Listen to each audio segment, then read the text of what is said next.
Hello दोस्तों, कैसे हो? आई होप आप सब अच्छे होगे। और आज परसेंटेज के कुछ क्वेश्चंस हैं, उनको लगाते हैं जो सभी एग्जाम्स में आते हैं। आरआरबी की इवनिंग शिफ्ट में ये क्वेश्चंस आए हुए हैं। ठीक है, शुरू करते हैं। तो पहला क्वेश्चन है, the value of 28% of A number is 35। What is the number? ठीक है, तो किसी संख्या के 28% का मान 35 है तो संख्या क्या है, यानी कि नंबर पूछ रहा है। किसी संख्या के 28% का मान, तो x मतलब अगर वो संख्या जो है हमारी x है, मान लो वो संख्या x है, तो x इंटू 28, x का 28% का मान 35 है, तो इक्वल कितना होगा 35। तो x इंटू 28, अब प्रतिशत है तो 100 नीचे आएगा, क्योंकि प्रतिशत जो है वो तो 100 के इक्वल होता है। तो 28/100 बराबर 35। अब इनको काट दीजिए आप, इन 28 और 100 में कटेगा, 4/25 आ जाएगा। तो x गुणा 4/25 यानी कि 25x और बराबर आ गया हमारा 5। ठीक है, अब हमने इनको इक्वल करके काटा, अब ये हमारा आ गया 5। ठीक है, तो x बराबर कितना आया 125। क्यों? 4x बराबर आ गया, अब ये आ गया हमारा 25, वो 4x/25, तो 25 उधर चला जाएगा, तो 25 पंजे हो जाएगा 125।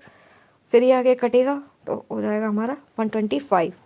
अब कह रहा है यदि x माइनस बाई का मान 15% है और x प्लस बाई का मान 9 है प्रतिशत है, तो y कॉमा x का मान कितने प्रतिशत होगा? आरआरबी एनटीपीसी इवनिंग शिफ्ट में ये क्वेश्चन आया हुआ है। तो x माइनस बाई का 15% is equal to x plus by into 9%। ठीक है, अब इनको सॉल्व करो तो 15% 9, 3 से काट दिया हमने, 3 3 9, 3 पंजे 15। ठीक है, तो 5x माइनस 5y, ब्रैकेट को सॉल्व करा, 3x प्लस 3y, x एक तरफ ले जाओ, y एक तरफ ले जाओ, तो 5 माइनस x 3x इधर आएगा, तो 5 में से 3 गया, 2x बचा, y उधर जाएगा तो ये प्लस का हो जाएगा, क्योंकि ये माइनस का है 5y, तो हो गया हमारा 8y।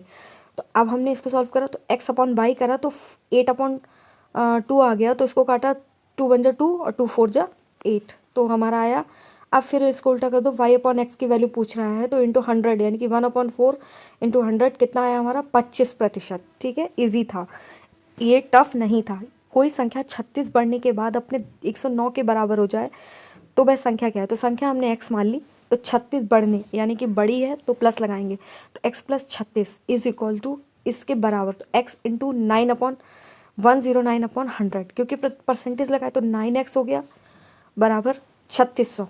ठीक है, 9x इज इक्वल टू 3600, क्योंकि ये हमने काटा 100 एकन 100, 109 हो गया, तो कितना आया हमारा 9x। 9x is equal to हो गया हमारा 3600, यानी कि हम 100 को इधर ले आए मल्टीप्लाई में, तो कितना हो गया 3600, तो 9x। अब 9 बराबर हो गया हमारा 4, 9 चौक 3600, 400।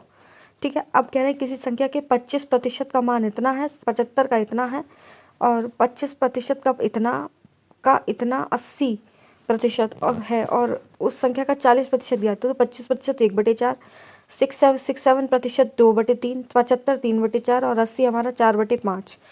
ठीक है, तो अब वो कह रहे हैं कि इसका इन सब का जो वैल्यू है वो 5213 है, इनको सबको मल्टीप्लाई करा 5213 आया, तो x इंटू 40%, तो इसकी मल्टीप्लाई इंटू 40/100, तो 20852 आया आंसर।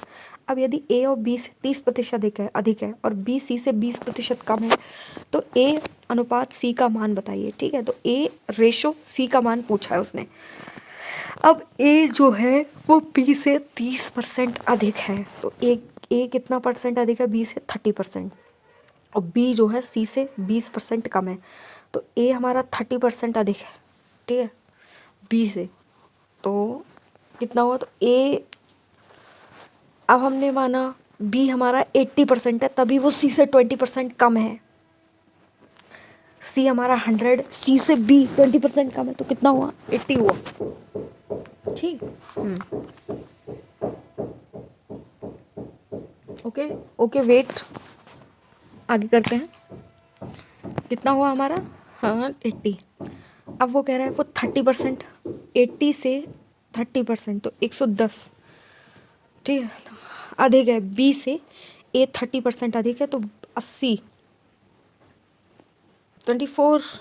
ठीक है, तो 104 हो गया। ठीक है, अब वो कह रहा है रेशो निकाली, तो 80 इंटू 30% इज इक्वल टू 24, यानी कि 104 बराबर 100, 26 बराबर 25 आ गया हमारा रेशो, यानी कि 104 100 का आया, 26 25। इसको काटा हम लोगों ने। यदि x और y इस प्रकार है, x अनुपात y 4:5 है और x z 20 से प्रतिशत अधिक है, और y z का मान कितना होगा।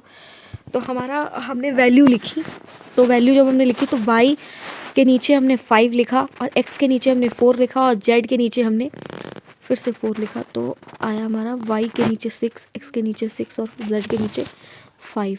ठीक है, इनको मिलाया हमने 30%, तो 1 + 5 यानी कि 50%। ठीक है स्टूडेंट्स, तो यदि 160 का 20% और 50 का 10% बराबर x - y 1 है, तो x का मान क्या होगा। तो 160 का 20% यानी कि 1/5, ठीक है, और प्लस 50 का 10% यानी कि 1/10 और x - 1, इनको सॉल्व कर लो। ठीक है, 37 x - y 1, तो x बराबर कितना आ गया 38। इजी था। अब ये अगला कह रहा है यदि a का 15%, b के 25%, समानुपात 8:11 है, तो a अनुपात b बराबर है a का 15% और b का 25%, 8/11। तो a का 15% हमारा कितना होगा, a का 15% 3, b का 5, 8/11। तो a और b 8 × 5 11/3, तो a/b यानी कि 40:33। 8 × 5 = 40 और 11 × 33। a + 15%, ठीक है, तो 15%, तो 15/100 हो जाएगा। ठीक है, और इसको हम काट देंगे, 25/100 हो जाएगा। तो हमारा आ जाएगा 3 को सॉल्व करेंगे, 8/11 वैसे ही है, तो हमारा आ जाएगा 3/5। ठीक है, 5 × 15 और 5 × 25, ऐसे हुआ है ये। आंसर आ गया हमारा 40/33। ठीक है, एक छात्र ने एक संख्या को 3/5 के बजाय 5/3 से गुणा किया। ठीक है, एक छात्र ने एक संख्या हमारी x थी, उसको 3/5 की बजाय 5/3 से गुणा किया, तो गणना में प्रतिशत त्रुटि क्या हुई। ओके, उसने x को 5/3 से गुणा किया, तो 3x × 5,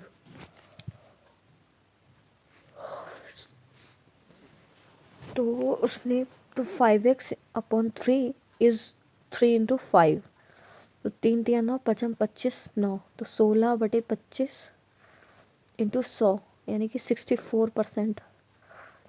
16 25 प्लस कितना हो गया 9 16, तो 16 + 25 में से 9 घटाया हमारा कितना बच्चा 16, 16 + 25/100% यानी कि 64। यदि किसी भिन्न के अंश में 80 की कमी आ जाती है और भिन्न के हर में 60 की कमी आ जाती है, तो परिणामी भिन्न 5/6 है, तो मूल भिन्न क्या होगी।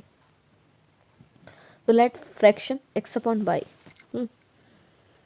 x - x × 100%, ठीक है, और y - y × 60%, वो इज इक्वल्स टू 5.6। इनको सॉल्व करो तो 0.2x 0.4y, ठीक है, और 80 कटा, ठीक है, नहीं हाँ, तो 3 अच्छे 2 चौक 8 से काट सकते हैं, नहीं y - y और x × x 5.6, तो कितना हो गया हमारा,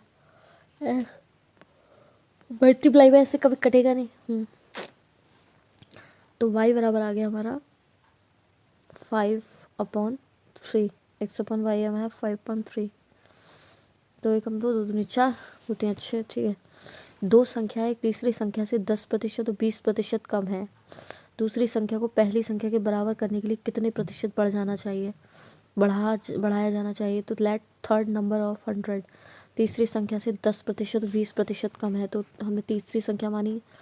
ठीक है, तीसरी संख्या हमारी कितनी 100 और उससे 10 और 20% कम है, तो यानी कि हो गया फर्स्ट 90 80, तो 10 + 10/9 80, तो इंटू 100 12.5। ठीक है, उसके बाद आया हमारा चीनी के मूल्य में 30% की वृद्धि की जाती है, तो x + 30% यानी कि 3/10, तो सीता को चीनी की खपत करने के लिए कितने प्रतिशत कम कर देने कि उसके व्यय पर कोई फर्क ना पड़े।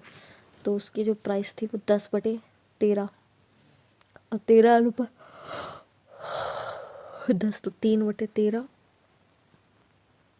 100 300/30%। ठीक है।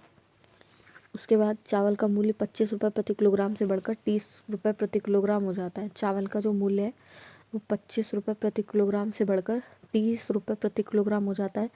तो खर्च को समान बनाए रखने के लिए खपत को कितने प्रतिशत कम किया जाना चाहिए? तो प्राइस हमारी थी 25/30 और कॉइन्स थे हमारे 6/5। तो 1/6 गुणा 100% यानी कि 16 सही 2/3%। ठीक है। उसके बाद हमारा आया कि गेहूं के मूल्य में 20% की कमी के कारण एक गृहिणी 1200 रुपये में 4 किलोग्राम अधिक गेहूं खरीद पाती है और प्रति किलोग्राम घंटा में मूल्य में रुपए ज्ञात कीजिए। तो 20% की कमी के कारण 1/5 1200 रुपये में 4 किलोग्राम। ठीक है। 4/5 तो 1200/20 बराबर 60। आदित्य को परीक्षा में 70% अंक मिले और उसने 663 अंक प्राप्त किए। तो अधिकतम अंक कितने हुए? तो ठीक है 66/78 100% इंटू 100 से मल्टीप्लाई करें तो 850। एक छात्र ने मनोविज्ञान में उत्तीर्ण होने के लिए 20% अंक चाहिए और उसे 10% अंक प्राप्त हुए। तो 20 अंकों के उत्तीर्ण होने के लिए कितने अंक चाहिए? तो 20 और 10% लिखा। 10% 20% का 20 तो 40%। 20 और 40 हो गया। ठीक है। ओके बच्चों, ओके। इतना टफ नहीं है, इजी है, आप लोग कर सकते हो, ऐसी कोई टफ नहीं है। और इस तरीके के क्वेश्चंस काफ़ी पूछे जाते हैं हमारे। आपने देखा ही ग्रुप डी में आरआरबी में ही क्वेश्चंस बहुत आए, तो मैं देख ही सकते हो आप लोग फ्रेंड्स। ठीक है, ओके फाइन। अब जो बैन आरेख वाले क्वेश्चंस हैं वो कल करेंगे, बाकी के आज के लिए बस इतना ही, क्योंकि प्रतिशत के अभी काफ़ी क्वेश्चंस बचे हुए हैं, तो ये हम फिर से करेंगे। ओके ओके ठीक है दोस्तों, अभी के लिए बस इतना ही।